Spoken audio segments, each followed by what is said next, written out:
मेरे पास अगर कुछ वीडियोस होती तो मैं दिखा देता। लास्ट में बच्चे आते हैं, रोते हैं, गोड़ पकड़ते हैं, कहते हैं सर कितना पैसा लीजिए लेकिन पास करवा दीजिए, 80% मार्क्स दिलवा दीजिए।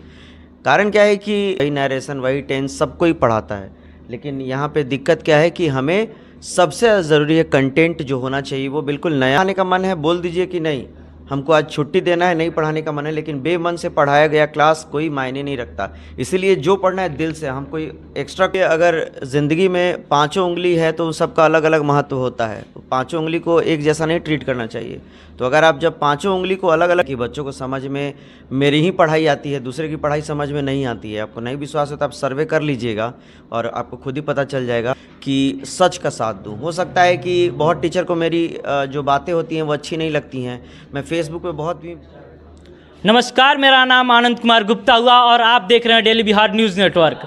अभी हम लोग मोतिहारी के सुप्रसिद्ध कोचिंग सेंटर कर्जमेटिव इंस्टीट्यूट में मौजूद हैं। हमारे साथ में एबी सर बैठे हुए हैं और आइए हम सर से बात करते हैं कि इधर हाल ही में रिज़ल्ट आए हैं 12th का, तो यहाँ से बहुत सारे बच्चों का बहुत अच्छा मार्क्स आया हुआ है। सर का क्या कॉन्फिडेंस लेवल है? आई मीन सर का यूँ कहें तो किसी को कॉन्फिडेंस लेवल करके चुनौती देने के बराबर होता है, तो हम माफ़ी चाहेंगे। फिर भी मैं जानना चाहूँगा सर का क्या मूल मंत्र है कि बच्चों का 95% मार्क्स आ जा रहा है और वहीं पे कहीं कुछ भी नहीं आ पा रहा है, बच्चे कहीं पे रो रहे हैं और कहीं पे हंस खेल कूद रहे हैं। तो आइए सबसे पहले हम सर का स्वागत करते हैं हमारे न्यूज़ चैनल में। बहुत बहुत स्वागत है सर हमारे न्यूज़ चैनल में, डेली बिहार में। बहुत बहुत स्वागत आपका भी हमारे संस्थान में। और मैं चाहूँगा कि डेली बिहार के जो दर्शक हैं वो ज़्यादा से ज़्यादा प्यार दें, सपोर्ट दें, और आप एक नई प्रतिभा हैं, आपको भी सपोर्ट ज़रूर मिलना चाहिए। सर यूँ कहें तो हमारे मोतिहारी में बहुत सारे इंग्लिश की कोचिंग संस्थाएं हैं, फिर भी आपका कोचिंग संस्था नंबर 1 पे चल रही है और इस बार आपका 95% प्लस भी बच्चों का मार्क्स आया हुआ है। इसके पीछे का क्या मूल मंत्र है?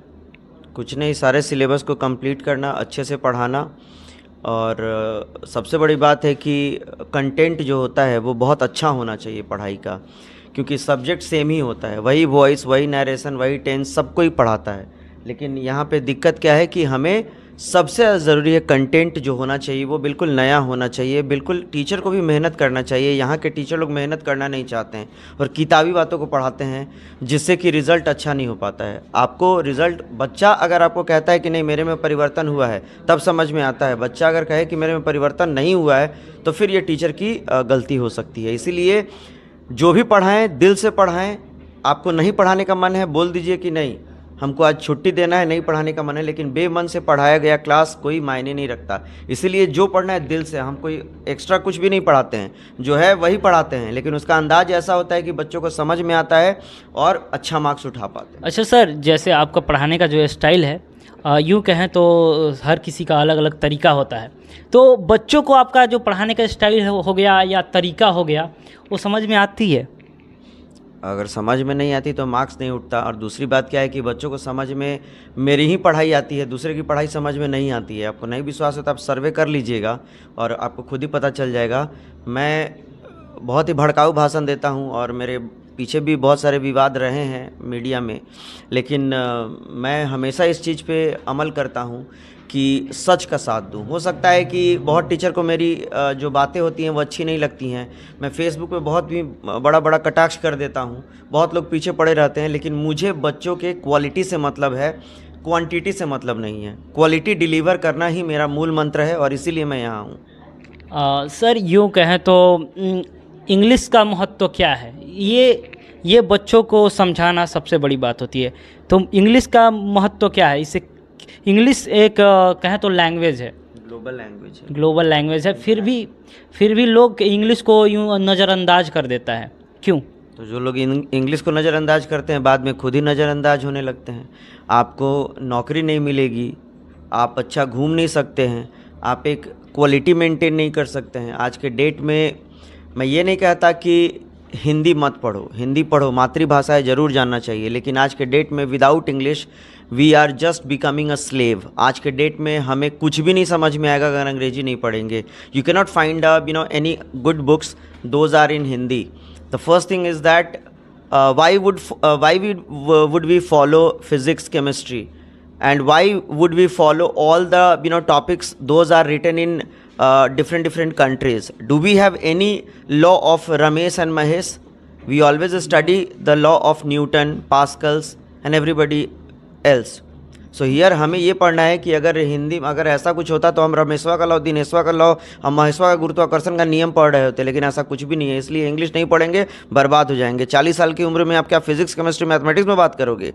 तो इंग्लिश आपके जीवन का बिल्कुल एक तरह का बैकबोन है, वो नहीं तो कुछ नहीं। ये बात समझ में आता है, आज नहीं समझ में आएगा, 4 साल बाद समझ में आएगा, लेकिन समझ में आना निश्चित तय है। इसीलिए 11th सबसे अच्छा टाइम होता है जो बच्चा उसमें 11th में इंग्लिश पढ़ के अपने इंग्लिश को स्ट्रॉन्ग कर ले और आगे बढ़ जाए। सर, जैसे हमारे इंडिया में A for apple, B for boy ऐसे पढ़ाया जाता है, जो बाहर में हमारे विदेश में भी यहीं से पढ़ाया जाता है क्या? विदेश में फोनेटिक अल्फ़ाबेट अलग हो जाता है, जैसे A as in alpha, B as in bravo, C as in Charlie, D as in delta इत्यादि पढ़ाया जाता है। ये एशिया में A for apple, B for boy इत्यादि पढ़ाया जाता है। तो प्रोनाउंसिएशन को ठीक करने के लिए बहुत सारे स्टाफ होते हैं जिससे हम लोग प्रोनाउंसिएशन अपना ठीक कर सकते हैं। तो सर, यूँ कहें तो अगर इंग्लिश की अगर जानकारी ना हो, इंग्लिश की नॉलेज ना हो, तो हम लोग कहीं इंडिया के अलावा और कहीं सर्वाइव नहीं कर पाएंगे। और इनफैक्ट हम अपने इंडिया में भी कई जगहों पे हम सर्वाइव ठीक से नहीं कर पाएंगे।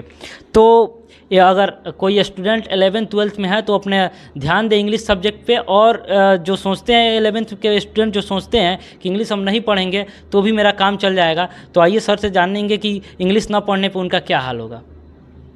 सर, अगर मेरे पास अगर कुछ वीडियोस होती तो मैं दिखा देता। लास्ट में बच्चे आते हैं, रोते हैं, गोड़ पकड़ते हैं, कहते हैं सर कितनों पैसा लीजिए लेकिन पास करवा दीजिए, 80% मार्क्स दिलवा दीजिए।